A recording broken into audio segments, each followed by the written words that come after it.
Muy buenas tardes a todas y a todos.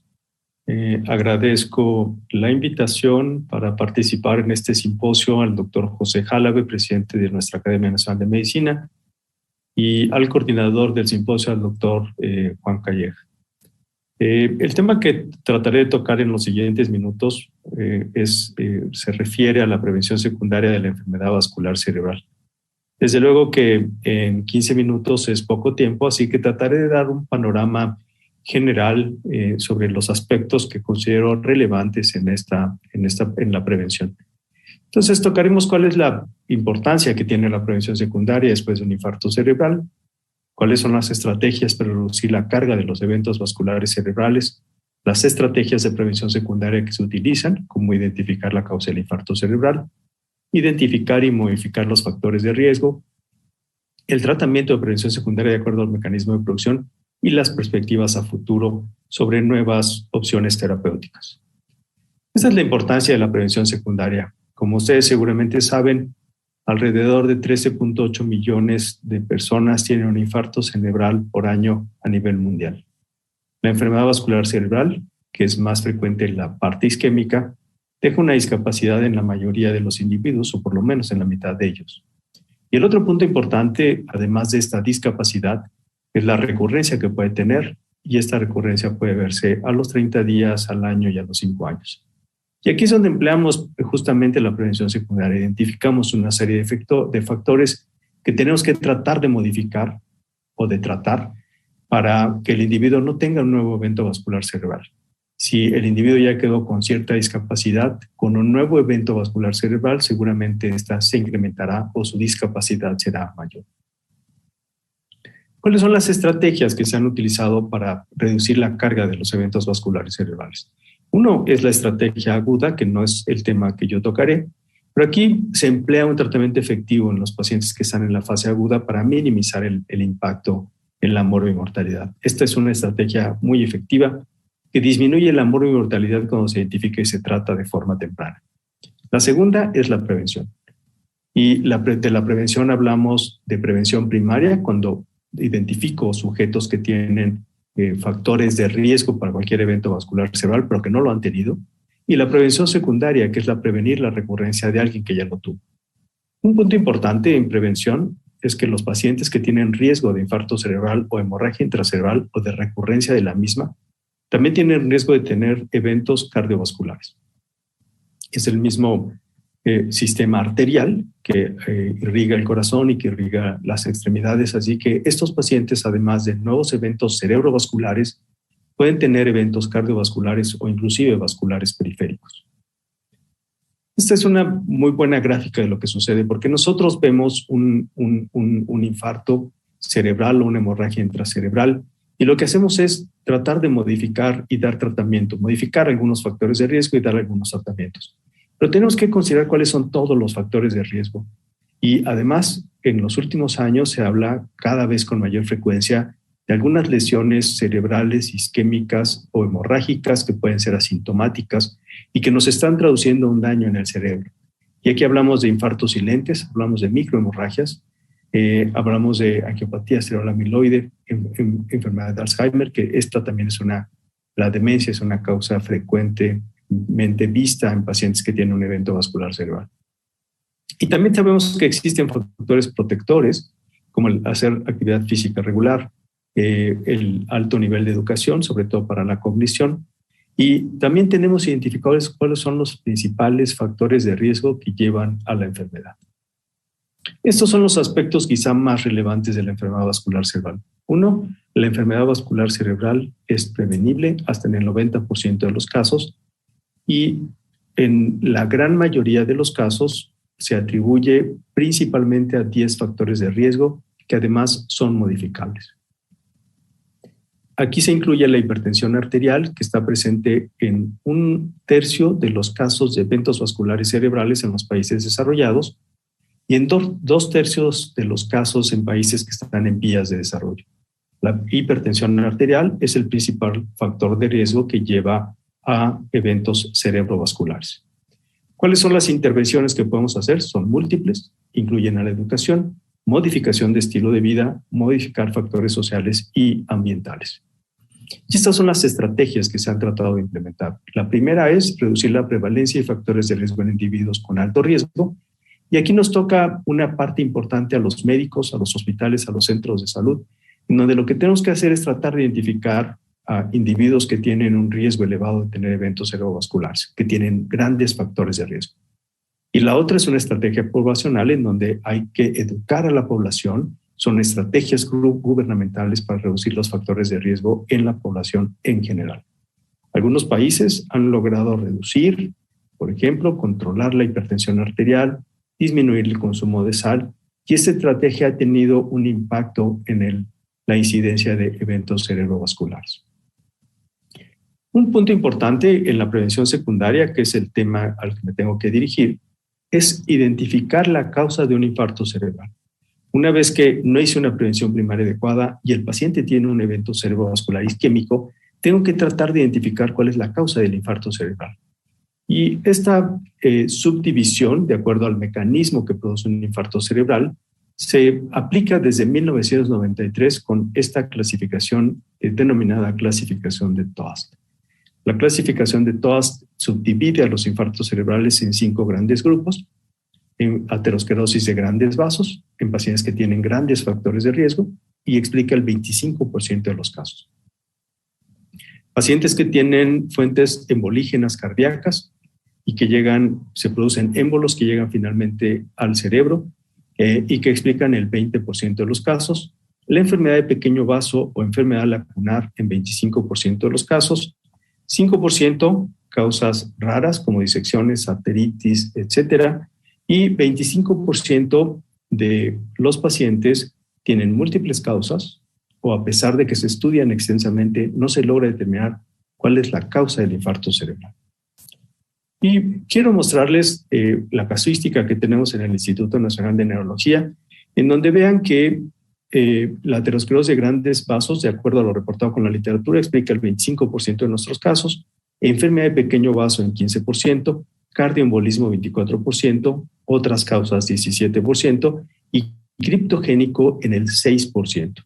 Sin embargo, no siempre sucede así y depende de que yo establezca cuál es la causa del infarto cerebral para establecer la mejor estrategia de prevención secundaria para cada paciente. Es un tratamiento individualizado de acuerdo a los resultados que se obtienen de los diferentes estudios o del protocolo de estudio que se hace a estos pacientes. Hace algunos años empezamos un registro latinoamericano que es para ver cómo se tratan a los pacientes en diferentes áreas de Latinoamérica, que muchas de ellas tienen condiciones muy similares a las nuestras. Incluimos a 9 centros de México, 2 de Colombia, 2 de Perú, 1 de Argentina, 1 de Costa Rica, 1 de Paraguay y 1 de Ecuador. Y logramos en total reunir 5,336 casos. Y lo que encontramos es que en la gran mayoría de los casos, en los 9 centros de México, por ejemplo, en el 41% de los casos, no se logró encontrar cuál fue la causa del infarto cerebral porque el estudio del paciente estaba incompleta. Y vean cómo en otras partes, como en Colombia, Perú, Argentina y Paraguay, la situación es más o menos similar. Es decir, casi 1 de cada 2 pacientes que tienen un infarto cerebral no se logra determinar cuál es la etiología del mismo porque no se estudia de forma completa. Tenemos diferentes algoritmos para el tratamiento de estos pacientes. Si yo tengo un paciente que tiene un infarto cerebral que sugiere que es cardioembólico, entonces tendría que hacer, por ejemplo, un electrocardiograma y tratar de identificar cuál es la causa para darle tratamiento. Si la causa no se logra definir, entonces se sugiere que se hagan otros estudios más, una extensión de estudios como un monitoreo, por ejemplo, de la frecuencia cardíaca de 24 horas, hacer algunas pruebas genéticas, hacer pruebas protrombóticas, hacer un ecocardiograma transesofágico. Es decir, hay diferentes algoritmos para el estudio de estos pacientes. Y es importante porque si yo tengo un paciente que tiene aterosclerosis de grandes vasos, el tratamiento de prevención secundaria seguramente va a ser antiagregantes plaquetarios. Si es cardioembólico, entonces el tratamiento tendrá que ser anticoagulantes preferentemente. En enfermedad de pequeño vaso y en pacientes que no se logra determinar la causa, se dan antiagregantes plaquetarios y de acuerdo a cada una de las diferentes causas el tratamiento se puede ir estableciendo. Entonces, el primer mensaje es que en la prevención secundaria es muy importante identificar cuál es la causa del infarto cerebral. Lo siguiente es identificar cuáles son los factores de riesgo que tienen nuestros pacientes. Se pueden dividir primero en modificables y no modificables, y aquí vemos algunos de ellos. Por ejemplo, en los cambios en el estilo de vida, que son factores de riesgo modificables, la hipertensión arterial, que estas son las metas deseables para un paciente que tiene alto riesgo de infarto cerebral, los lípidos y la diabetes. La mayoría de ellos se consideran como factores de riesgo modificables. Y el problema es tal a nivel mundial, esta es una de las principales causas de muerte y la principal causa de discapacidad, que la Federación Mundial del Corazón se estableció hace algunos años tratar de disminuir el número de eventos cardio- y cerebrovasculares que ocurren en el mundo. Y era una iniciativa que se denominaba 25 de 25 para reducir 25% y reducir hacia el 2025 el impacto que tienen estas enfermedades. De acuerdo a las proyecciones, con reducir el 10% de la ingesta de alcohol, aumentar la actividad física en 10% de la población global, disminuir en 30% la ingesta de sal, disminuir en 30% el uso de tabaco, disminuir o mejorar las cifras de la presión arterial en un 25%, y disminuir el número de pacientes que tienen alteraciones de la glucosa podría llevar a este objetivo. Y esto es lo que se propuso, se han tenido que cambiar porque esto no se va a alcanzar a futuro. Al 2025 se pretendía una reducción del 25% en la morbilidad, en la mortalidad por enfermedades cardiovasculares. Y vean cómo la modificación de los factores de riesgo tiene un impacto importante en la incidencia de nuevos eventos. Por ejemplo, en prevención primaria, que no es el tema, pero vean el impacto que tiene mejorar la presión arterial, disminuirla a 10 milímetros de mercurio, tiene una reducción del riesgo relativo del 41% en la aparición de nuevos eventos. Disminuir el colesterol LDL por cada milimol por litro, una reducción del riesgo relativo de 21%. La anticoagulación en pacientes que tienen fibrilación auricular pero que no han tenido un evento cerebrovascular tiene una reducción del riesgo relativo del 64% y dejar de fumar del 31%. Ahora vean lo que sucede con la prevención secundaria, en donde nuevamente el disminuir las cifras de presión arterial por cada 5 milímetros de mercurio disminuye el riesgo relativo en el 13%. Y así sucesivamente con el colesterol, dar aspirina, dar clopidogrel, dar anticoagulación tiene una reducción del riesgo relativo del 66%. Es decir, tenemos medidas altamente efectivas para reducir el riesgo de nuevos eventos cerebrovasculares. Hay diferentes guías que no quisiera detenerme mucho con ellas. Hay una guía norteamericana del American Heart, existen las guías europeas también, en donde se mencionan y se hace una revisión de los diferentes factores de riesgo y cuál es el punto al que se quisiera llevar a cada paciente. Lo mismo sucede con dislipidemia, con el control glucémico. Y aquí en general yo lo que les podría decir es que lo primero que debemos hacer es que si tenemos un paciente con un evento cerebrovascular, tenemos que tratar de determinar si es isquémico y si es isquémico subdividirlo en lacunar o no lacunar. Si no es lacunar, entonces tenemos que buscar causas cardioembólicas, aterosclerosis de grandes vasos, otras causas o criptogénico. Y en el criptogénico específicamente ahora hablamos del infarto que tiene una apariencia embólica, pero que no le logramos documentar una causa específica. Y de acuerdo a ello, entonces voy decidiendo aterosclerosis de grandes vasos, enfermedad de pequeño vaso y criptogénico, antiplaquetarios. Si reconozco una causa cardioembólica, anticoagulación. Y en algunos otros es específico, por ejemplo, en el 5% que tienen causas poco usuales, pues aquí definiré de acuerdo a si es un estado protrombótico, si tiene una enfermedad reumatológica que requiera anticoagulación o no. En cuanto a la fibrilación auricular, solo quisiera decirles que cuando yo documento que el paciente tiene fibrilación auricular, como ya vieron, el uso de anticoagulantes orales tiene una reducción del riesgo relativo del 60%, y aquí los anticoagulantes directos son la primera opción.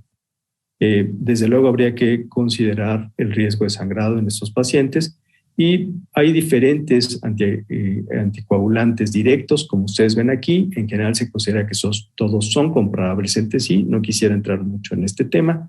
En algunas otras condiciones cardiogénicas, en donde existe un riesgo alto de embolismo, también se sugiere anticoagulación en muchas de ellas, y nuevamente hay guías que dan el manejo para todo esto. En las últimas fechas, ahora lo que se ha hecho también es combinar antiagregantes plaquetarios, y estos antiagregantes plaquetarios sobre todo se dan en la fase aguda, en infartos tempranos que tienen una NIH de menos de 3 o menos de 5, y se combina aspirina más clopidogrel o aspirina más ticagrelol de acuerdo a diferentes estudios. No se recomienda dar una combinación de antiagregantes más allá de un mes. En algunas guías la recomiendan hasta 3 meses. Y en los pacientes a largo plazo se recomienda, cuando se decide dar un antiagregante, dar aspirina o clopidogrel. Y aquí les pongo algunas otras de las opciones terapéuticas que se pueden tener. Esta es la colocación de un stent en la carótida en un paciente que tiene una aterosclerosis de grandes vasos, en este caso es la carótida, y que tiene una disminución significativa del flujo. Los infartos criptogénicos son un punto importante también, en donde hacemos todo el estudio completo. Vean aquí lo que se sugiere: hacer un monitoreo de 24 horas, imagen vascular, ecocardiograma, neuroimagen. Si encuentro la causa, entonces tratar la causa específica, por ejemplo, si la causa es fibrilación auricular, anticoagulación. Pero si no encuentro la causa y el infarto tiene una apariencia clínica y de imagen sugestiva de un evento embólico, entonces aquí tengo que considerar todas estas causas que ustedes ven aquí. No parece tan sencillo, y tengo que extender entonces el estudio que tengo que hacer a los pacientes, y de acuerdo a cada uno de ellos decidiré si antiagregantes más aspirina, cierre del foramen oval en el caso de que existe un foramen oval, anticoagulación o llegar a la conclusión de cardiopatía atrial y dar probablemente tratamiento con anticoagulantes en un futuro. Y para terminar, quisiera mostrarles algunas de las cosas que vienen. Es muy probable, de acuerdo a diferentes estudios, que al estudio COMPASS específicamente, que se pueden utilizar combinación de dosis bajas de anticoagulantes directos más aspirina en un grupo de pacientes que tienen grandes factores de riesgo y que tienen un riesgo tromboembólico alto.